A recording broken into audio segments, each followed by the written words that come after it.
wasn't really supposed to record a vlog today, but I thought why not keep going while I'm on a roll. It's gonna be a long day in the car today because I'm heading up to Lidköping once again.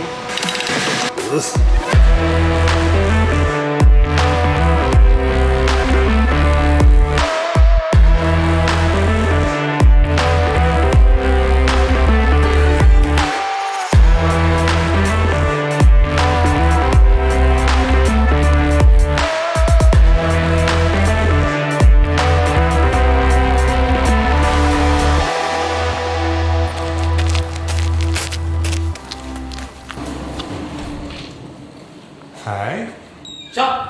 There you are. Hi. Hi. How you doing? I'm fine, and you? I'm very good. Very good. Very fun to see you. Yeah. You know how you use happy socks? I have inspired Robin to use happy socks. Jävligt nice, du. Yeah. I didn't show you what we were doing on my arm, and like, should we reveal what we're doing, or should we keep it a secret still? We can you say, give them a hint? Before time began.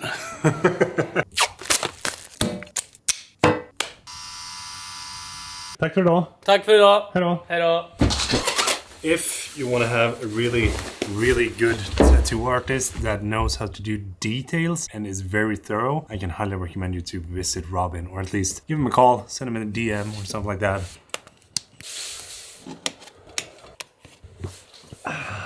I think it's pretty cool that this studio is kind of one of the staple points of using power tubes as a part of the set design, because correct me if I'm wrong, but before I started using power tubes in the background of my videos, I didn't actually see anyone using power tubes in the background of their videos. Am I what you call a trendsetter maybe?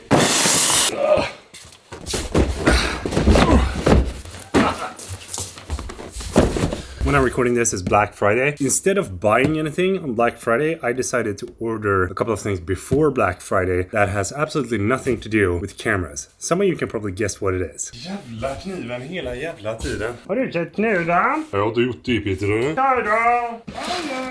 Åh, jag blir ledsen. Den här då? Nej. Helt jävla fascinerande. The good old rivals nice will have to do. I now officially have all the Nerf guns in the Ultra series. Ooh! Nerf Hyper Blaster. I officially blame Leela for buying all of these. Nice. That is a really cool design. It feels good. Oh, it's like rubber silicone stuff. These are gonna bounce everywhere, I promise. It's some power in these. Holy shit.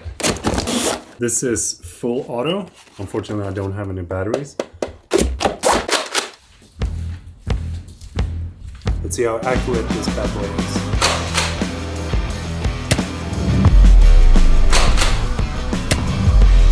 Took a little bit of getting used to it, but once you get the hang of it,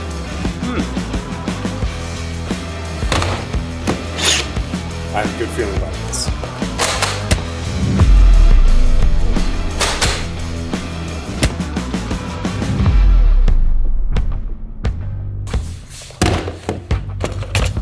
I hope that this is somewhat accurate. These darts fly almost everywhere.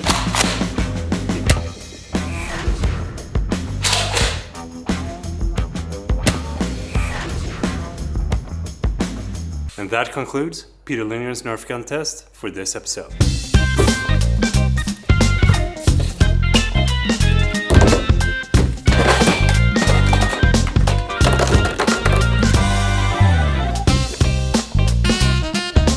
This one is one powerful beat.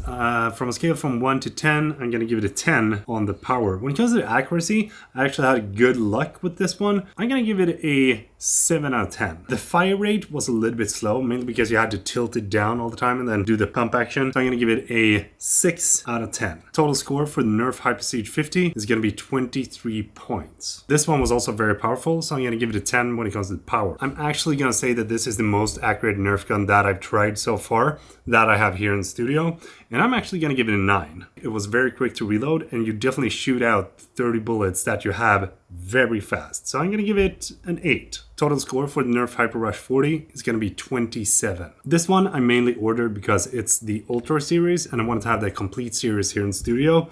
When it comes to the power though, I'm gonna give it a 6 because it's basically the same as the other Ultras. The accuracy of the darts that you use in the Ultra series are super bad, so it's very hard to hit something. I'm gonna give it a 4. The fire rate was okay, but since you only have 4 darts in the mag, you're gonna run out fast. So we're gonna give it a 5. The total score for the Nerf Ultra 5 is gonna be 15. Out of these 3 Nerf guns, I'm gonna give it to the Hyper Rush 40 because it was a lot of fun, it was very accurate, and you have a lot of balls in the mag. While we still have the whiteboard though, I want to talk a little bit about the investment in things, because when you're running a YouTube channel, one thing that is usually overlooked is investing into the channel, because you always think that you're going to make money to be able to, you know, make a living and all that. But the more that I've actually invested into my channel, the more I've actually earned from my channel as well. It might sound strange, but for example, these Nerf guns that I bought, they are a very good investment for me to be able to make more content when I'm here at the studio. Say for example that I were to buy a camera lens. In my case, I would probably go for a very expensive one to make sure that I have the absolute best quality that I could get. And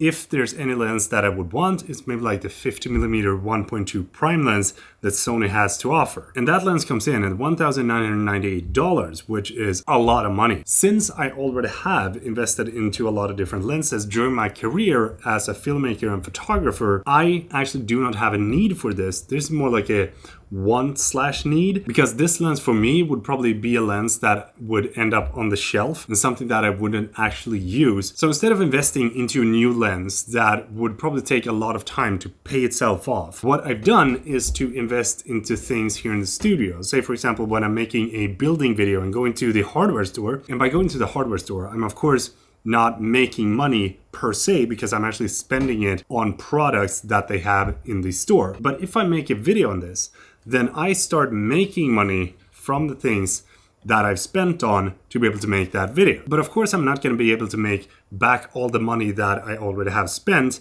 in the blink of an instant, because if that was the case, then everybody would go to the hardware store. But not only did I make back a little bit of that money by doing a video, I also make back a lot more money to be able to do several videos here in the studio when I have more stuff that I can actually engage with in the videos. So even though I go and spend money on Nerf guns in this case, I still make a video on them when I unbox them, and then I make back a little bit of the money that I actually spent. But then when I have a guest over, say for example Leela, then we make a video using said products and start to make back even more money than we initially spend. And all of a sudden we are back at a plus minus 0.